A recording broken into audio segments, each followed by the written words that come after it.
There was never a Palestinian state, and the Palestinians who left in the War of 1948 left because all the Arabs attacked Israel, and the Arab leaders said to the Arabs living in Israel, hey, get out of the way of the fighting. Once we kill all the Jews, literally, once we make the Mediterranean Sea red with Jewish blood, then you can come back and take their houses and their property. So that's why most of the Arabs left. Unfortunately for the Arabs, the Jews won the war.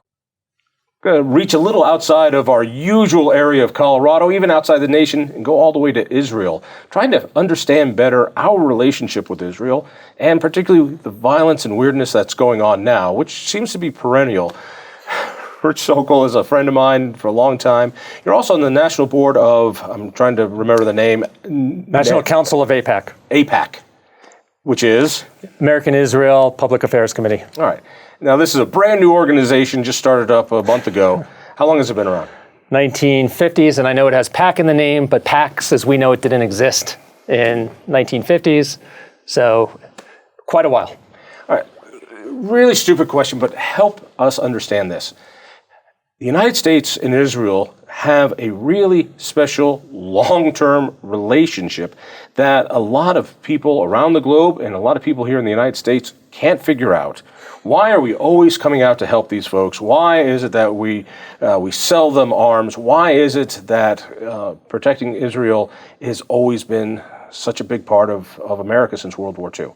I know that's a big question. Help simplify it for somebody like me. So for your folks at home, sit back. We're going to be together for the next 4 or 5 hours. Yeah. And no.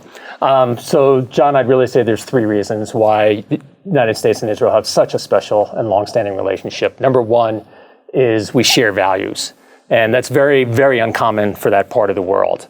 You know, Israel is the only democracy in the Middle East. Israel is the only country where women have full equality, where gay people have full equality, where Arabs have full equality. Where women are in the military. Women, and they carry big guns. So and civilians carry guns, a lot of them.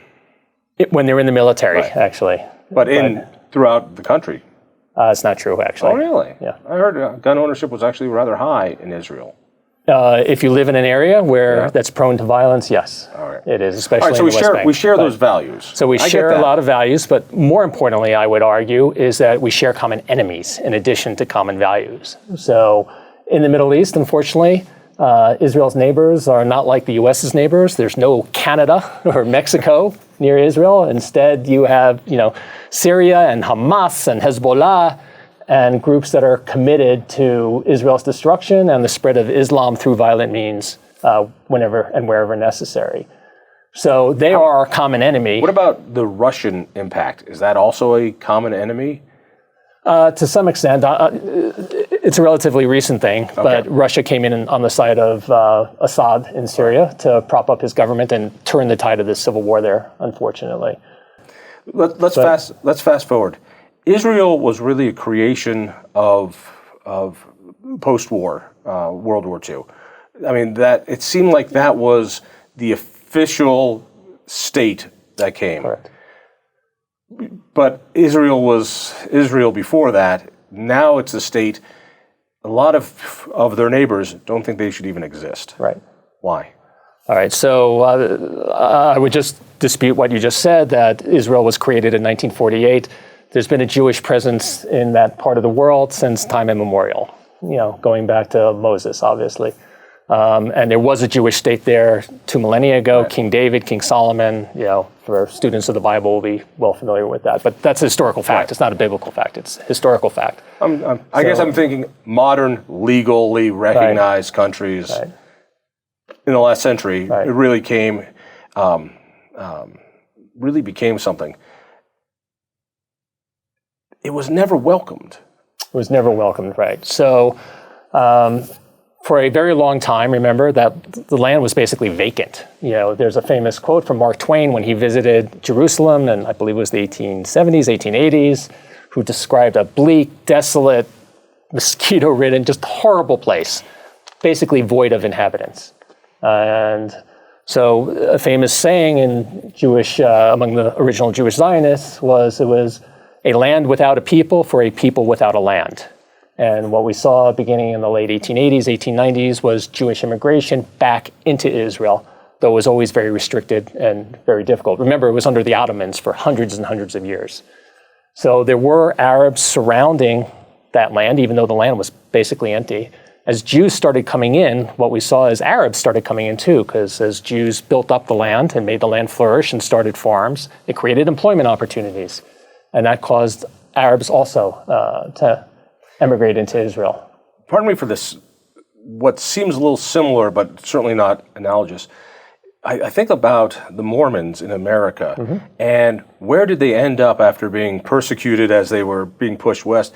The most desolate place in the United States. Right. You know, go live there, fine, we'll leave you alone. There's a little bit of that, even though the cultural and the history of it is thousands of years old, it still kind of has a feel of that, at least when it, in the 1880s. Fair enough? Yeah, absolutely. Okay. And there's actually very strong ties between the Mormon faith and the Jewish faith. But there's another conversation. Let me ask you these. Let me just, I'd answer you, so why do the Arabs hate the Jews? Well, the simple answer is the Arabs hate the Jews because the Jews are there, and the Jews exist. By the way, if the Israelis happen to be Christian, they'd hate them too. For most of the Arab countries who are predominantly Muslim, they just cannot stand the idea of a non-Muslim nation in their midst. And that's what it comes down to. So when you asked me about we were talking before about the similarities between the U.S. and Israel, remember, they can't stand non-Muslims in their midst, and they want to spread Islam. So, from what I understand, they can stand different religions in their midst as long as it's very subservient. That, that we all know who's in charge here in those countries. You might be able to have Christian enclaves, but you can't have a Christian state. You can't have a Jewish state. It is seen as an ideological, existential threat to Islam. We're getting a little off base, and my understanding of Islam is very, very limited. So, but you lived you were born, well, not born, but you lived as a child in Israel. As a young adult, yeah. But I would say, though, that my understanding is that in the Islamic belief, once a land is Islamic, it must always stay Islamic. And if there's ever a period of time where a piece of land is no longer Islamic, that was, jihad is the natural reaction to it, or the required reaction to it. All right, I want to ask you about the American view of Israel and Jewish folks in America, too. During World War II, when refugees were running out of Europe, the United States could have brought in a lot more Jewish folks than they did. They limited it. Think about how bad Germany was. Well, we shouldn't be too proud about how we limited people fleeing from that as well. Those Jewish Americans are by far, if you look at the demographics, vote Democrat overwhelmingly. And I've always had a problem with this. Like, wait a second. You want us to protect Israel. You want to protect Israel, which requires a strong military, which requires people who understand the strategic value of Israel. The Jewish faith has always brought in fractional banking historically, which was one of the most important things for the advancement of Western society. Yeah, hard to put that on a T-shirt, though. Yeah, it is. All right, fair enough. But why is it? I remember going, a Jewish friend of mine asked me to speak at the Jewish club in Jewish Republican Club of Denver. So he and I went. He drove me there. He and I were the only people there. I went again later, and now there's 50, 60, 80 people, which is terrific. But why? That's a question. I think Moses was asking this question too. But why are my people so liberal? That's our lament in shul and synagogue every Saturday. No. The short answer, John, I'd give you two reasons, and it's unfortunate, but you cited the right numbers. About 70-75% of Jews vote Democrat in any given election. I think Reagan did the best among the Jewish population in America, but he still did not win a majority of the Jewish vote. So two reasons. The first reason is that for most Jews, quite honestly, for most American Jews, they are wedded to the liberal orthodoxy more than they are wedded to a strong U.S.-Israel relationship. To put it simply, they care much more about social issues than they care about Israel. And those Jews tend to be very liberal on social issues.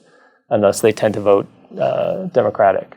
And when you ask them, what about Israel? Their response is, well, yes, I know the Republicans are generally better on Israel or for a strong U.S.-Israel relationship than Democrats, but the Democrats are good enough. And I care much more about these other issues. Why do they care much more about those other issues? What is anyone? I mean, I'm not. You could ask that of any person who votes, for the left. But the second issue, though, has something to do with historical reasons, in that most American Jews, our grandparents were the ones who came over or who immigrated to this country, and the 1920s, 1930s, not so much, or before that. And at that time, most of the anti-Semitism in America came from the right.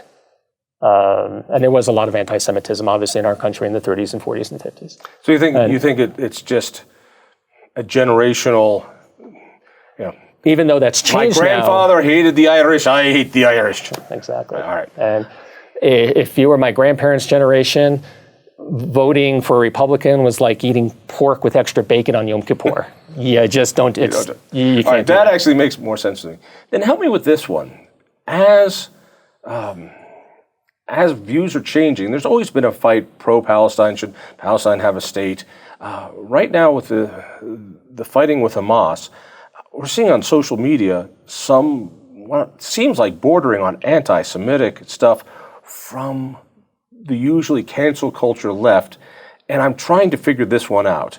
That what you said was the right in the past, well, they were the ones who didn't, seemed anti-Semitic.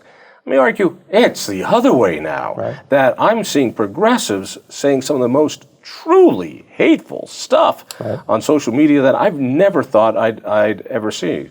I mean, referring to the Holocaust, really ridiculous, hateful, violent stuff. Right. Help me. I would argue, John, you're right on in that we're seeing much more anti-Semitism now from the left than from the right. I am much more concerned about the Squad and Omar and Tlaib and her ilk than I am about, the Ku Klux Klan marching, down my street in Greenwood Village. Why? Explain that to me. Because we're remember, any Republican is connected to the Klan. That's just the way those Republicans are. That hate. Did you tell your viewers about the white robe and the hoodie thing? Okay. After hours we wear it. It's kind of like a Hugh Hefner kind of thing. We wear it after hours. But it's true that, and for the last 4 years under Trump, the media has hit. Trump supporters anti-Semitic. But no, it's the other way around. Right. How do you prove that, other than just the things I'm seeing, the hate I'm seeing? And I'm also wondering about the ADL, which has always been very tied to the Democrats and to liberals. I'm not seeing them take on the anti-Semitic left as hard as they took on the anti-Semitic right, and did so rightfully. Right, and I personally think you're right, but I think, again, we talked before, it's just so ingrained that Democrats are for the little guy and Republicans are for the big, evil, corporate capitalists, and we're for the little guy. That's just ingrained. But anyone with any sense, just turning on their Twitter feed, you're going to see so much more hate from the left than you do from the right. And it's just a denial of reality for people who think that the right, the Klan poses a bigger problem to Jews than the left does. Will there ever be a Palestinian state in our lifetime? I would argue there already is. I think Will there be an official Palestinian state recognized by the State of Israel? Unlikely. So the sides are so far apart. Look, John, we pray for the day when there could be two peoples living side by side in their own states. I want my relatives, my nieces and nephews in Israel to grow up in peace and security. I hope Palestinian kids grow up in peace and security as well. Is it going to happen? Probably not. You have to understand the Palestinians inculcate such hatred into kids to hate Jews, to hate Israelis. The Holocaust isn't taught. You have even Mahmoud Abbas, who's considered a moderate. Mahmoud Abbas is the head of the Palestinian Authority, as compared to Hamas. Like, we all know Hamas hates Israel and they're anti-Semites. Mahmoud Abbas is too. He's just less, of a hater. Do they say the same thing about raising Jewish kids in Israel? They hate those of us of the faith of Islam. They were raised to hate us. I'm sure that's what they say in the Palestinian schools. But you were raised there. And I would tell you that, every Jewish mother hopes for peace. Whereas Golda Meir had a great comment. She basically said that there will only be peace between the Arabs and the Jews when Arab mothers love their children more than they hate the Jewish children. But anyway, right now we just keep training, the Palestinians keep training their kids in jihad. And as long as that happens, there will never be peace. There was just a photo the other day of the head of Hamas, this was yesterday, holding up a little boy holding an automatic rifle. The kid had to be 4 or 5 years old, and praising the kid. I mean, the price seems to be constant vigilance. That Israel is going to get wiped off the map by so many wars, and it didn't happen. The phrase of "never again" rings true. Do you worry that the United States is changing its support for Israel? Do you see? If Israel doesn't have a friend in the United States, does it survive? Hell yeah, I'm worried about the change in U.S. policy towards Israel. I mean, obviously the progressives in the U.S. are becoming a much bigger voice. They're still a minority. So the Democrats tell us that, don't worry, we're still pro-Israel, and those crazy progressive voices, they don't really represent us. But clearly the progressive voice is growing within the Democratic Party. And we've seen among the Biden administration reversing some of the Trump policies towards the Palestinians. And worst of all, we worry about Iran the most because Iran is an existential threat, both to Israel and, by the way, to the United States as well. Missiles can land anywhere, not just in Israel. They just like Iranian missiles can land in Jerusalem, and they can land in Grand Junction too. So we should all be terrified of what Iran is doing. And right now, the United States administration is sitting with Iran in Vienna, talking about re-entering the deal. By the way, and Iran supports Hamas. So while Hamas, the Iranian proxy, is bombing a U.S. ally, we're sitting in Vienna with Iran discussing, hey guys, how quickly can we lift the sanctions off of you? It's crazy. But how big of a deal was it moving the embassy to Jerusalem? I know that was something that was voted on decades, it seems, ago. Mm-hmm. No president did it. And it seemed to cause a real ruckus in Israel. How big of a deal was that?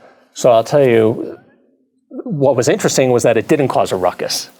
So remember, the Arab world had said, U.S., you move your embassy to Jerusalem, which there is no peace deal that anyone has ever envisioned where West Jerusalem doesn't stay in Israel. For the viewers at home, Jerusalem actually has 3 parts, and I don't want to get too detailed, but the western part of Jerusalem is Jewish, the eastern part of Jerusalem is Arab, and in the middle you have the Old City, where the Al-Aqsa Mosque and the Wailing Wall are and all the holy sites are. And the Old City is like 4 square miles. It's very small. But the U.S. moved its embassy to West Jerusalem, which is the Jewish part of Jerusalem. I get thoughts of old Berlin, West and East Berlin. Right. These are 2 different worlds, really close together. Right. But so what was interesting, though, is that symbols mean a lot in the Middle East. And this was very symbolic. That it was a sign to the Arab world that, hey, we're not buying your lies anymore. Jerusalem is the capital of Israel. And the U.S. has its embassy in every other country in the capital city. Why should Israel be any different? So finally, but the interesting thing, John, was there was no ruckus. The Arabs said, if you do this, we're going to erupt and make life hell. And, the protests were very, very small. And let's leave it at this. What is the one thing, from your perspective as somebody who's involved politically, but also from Israel, what is the one thing the average American just doesn't get about Israel that they really should get to understand it? What is that one thing if they walk away with it? If I could leave your viewers with just one idea, it's this: don't buy the Palestinian narrative that Jews are some colonial power, that there was this state called Palestine with lots of Palestinians, and the Jews came after World War II and the ashes of the Holocaust and kicked all the Palestinians out. That is the Palestinian narrative. The majority of people in the world, for whatever reason, believe it, and it's 100% false. There was never a Palestinian state, and the Palestinians who left in the War of 1948 left because all the Arabs attacked Israel, and the Arab leaders said to the Arabs living in Israel, hey, get out of the way of the fighting. Once we kill all the Jews, literally, once we make the Mediterranean Sea red with Jewish blood, then you can come back and take their houses and their property. So that's why most of the Arabs left. Unfortunately for the Arabs, the Jews won the war when they were attacked by all the Arabs. So that created the refugee problem.